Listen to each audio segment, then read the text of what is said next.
Hello, this will be the second test with the Mini Cheetah motor, and last time I tried it, the power line was disconnected and I had to resolder it, and I didn't print it the mounting thing. Now it's pretty solid, and hopefully we won't experience what we experienced last time.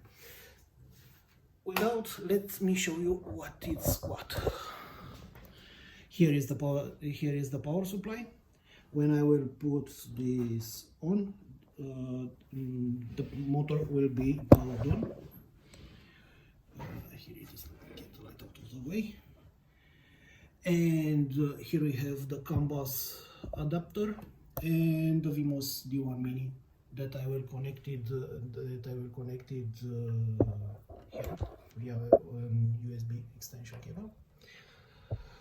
But first things first, I will power the motor first. Okay. You see the red LED there. So we have power on the motor. And after I will connect the Vimos D1 Mini, it should do something. I don't know what will do, but we'll see. I'll get this out of the way. So, in 3, 2, 1. Yay! We have movement! And it's very, very, very stiff. I cannot move it by hand. As you can see on the screen, these are the positions,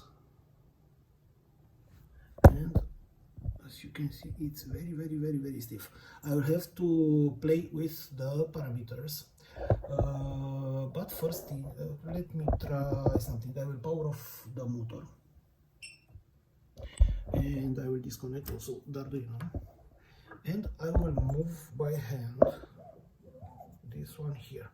Normally I am expecting for this to go here after I connect the Arduino again.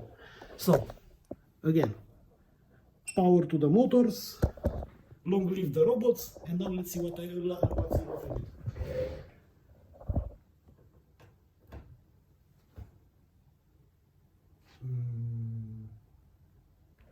Okay, nothing happened. Why? Interesting. Okay, let's try the front approach. Disconnecting Arduino. Motor is still powered. Okay. Let's put this again here.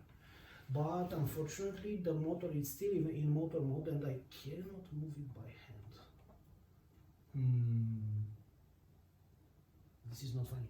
I will have to modify the code a bit in order to loosen the stiffness for it, and but this will be done in the next video. Thanks.